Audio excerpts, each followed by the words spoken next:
अत्याचार प्रकरणातील आरोपींना तातडीनं अटक करा, अन्यथा 9 जूनला आंदोलनाचा इशारा. डॉक्टर महेश कुमार कांबळे.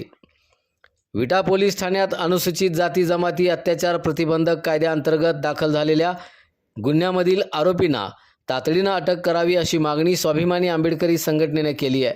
या संदर्भात संघटनेचे संस्थापक अध्यक्ष डॉक्टर महेश कुमार कांबळे यांच्या नेतृत्वाखाली जिल्हा पोलीस प्रमुखांना निवेदन देण्यात आलं आहे.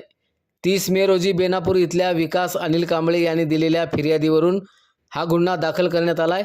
या प्रकरणाचा सखोल तपास करून संबंधित आरोपींना तात्काळ अटक करावी, तसंच आरोपींना प्रत्यक्ष अथवा अप्रत्यक्ष मदत करणाऱ्यांचीही चौकशी करून त्यांच्यावर कायदेशीर कारवाई करावी अशी मागणी निवेदनाद्वारे करण्यात आली आहे. यावेळी डॉक्टर महेश कुमार कांबळे यांनी पोलीस प्रशासनानं या प्रकरणात गांभीर्यानं लक्ष घालून त्वरित कारवाई करावी अशी मागणी केली आहे. पुढील 4 ते 5 दिवसात आरोपींना अटक झाली नाही तर 9 जून रोजी सांगली येथील पोलीस मुख्यालयासमोर शेकडो कार्यकर्त्यांसह तीव्र आंदोलन करण्यात येईल असा इशाराही त्यांनी दिलाय. या मागणीमुळे प्रकरणाला नवं वळण मिळालं असून पोलिसांच्या भूमिकेकडे सर्वांचं लक्ष लागून राहिलंय. शिवशाहू फुले आंबेडकर यांच्या या पुरोगामी पश्चिम महाराष्ट्रातील सांगली जिल्ह्यातील विटा या गावामध्ये 30/6/2026 रोजी एक घटना घडली की विकास अनिल कांबळे नावाचे बेनापूर गावातील आमच्या मागासवर्गीय समाजातील एक सामाजिक कार्यकर्ते त्यांच्या आईला दवाखान्यामध्ये विट्याला घेऊन गेले असता सचिन बिरू मोठे नावाचा स्वतःला IRS या दर्जाच्या पदावर काम करणारा त्या ठिकाणी जातीवाचक उच्चार करतो, जातीवाचक शब्द वापरून अवमान करतो आणि त्याविरोधात 30/6/2026 रोजी ॲट्रॉसिटीचा गुन्हा विटा पोलीस ठाणे येथे दाखल झालेला आहे. मला इतकंच सांगायचं आहे की ज्या भारतरत्न डॉक्टर बाबासाहेब आंबेडकरांनी संविधान लिहिलं त्या संविधानाच्या आरक्षणाच्या उपकारावर हा सचिन मोठे IRS अधिकारी बनला. अहिल्यादेवी होळकरांच्या आशीर्वादानं चांगल्या पदावर पोहोचला. पण या सचिन मोठेमध्ये जी जातीयवादी मानसिकतेचं जे भूत आहे ते कुठंतरी उतरवणं गरजेचं आहे. सचिन मोठे हा स्वतःच्या पदाचा दुरुपयोग करताना दिसत आहे. IRS आहे म्हणून राज्यातले अधिकारी किंवा इतर जे काही लोक आहेत त्याला थोडंसं घाबरतात. अशा पद्धतीचं वातावरण या व्यक्तीनं निर्माण केलं आहे.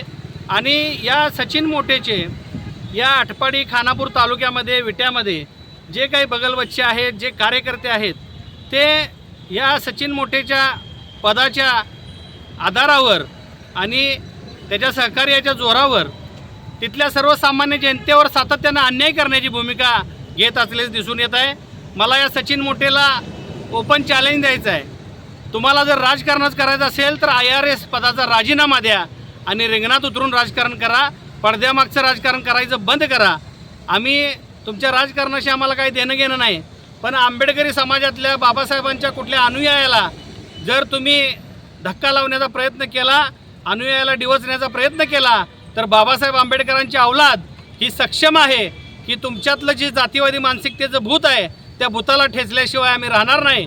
आणि येणाऱ्या काही दिवसांमध्ये या सचिन मोठेने काय काय कारनामे केलेत, या सचिन मोठेचे काय काय उद्योग आहेत, सचिन मोठेनं आपल्या सहकाऱ्यांच्या नावावर काही मालमत्ता गोळा केलेल्या आहेत का, या त्यांच्या सहकाऱ्यांना आर्थिक पुरवठा कोण करतं, या सर्व बाबींची सखोल चौकशी आता करण्याच्या मागं आम्ही लागणार आहे. आंबेडकरी समाजाला डिवचण्याचं काम या सचिन मोठेनं परत करू नये असा मी त्याला इशारा देतो. अन्यथा तुला जशाच तसं उत्तर दिलं जाईल एवढंच सांगतो. जय भीम, जय भारत, जय जिजाऊ, जय शिवराय, जय अहिल्यादेवी. माननीय जिल्हा पोलीस प्रमुखांना आपण निवेदन दिलेलं आहे. या निवेदनामध्ये आपण मागणी केलेली आहे की येणाऱ्या 4-5 दिवसांमध्ये या सचिन मोठे, अक्षय अर्जुन आणि त्याच्या या गुन्ह्यामध्ये असणाऱ्या इतर काही संशयित लोकांची सखोल चौकशी करून तात्काळ त्यांना अटक करावी व विकास कांबळे यांना न्याय द्यावा. अन्यथा 5 ते 6 तारखेला मोठं आंदोलन या जिल्हा पोलीस प्रमुख कार्यालयासमोर केलं जाईल असा मी इशारा देतो.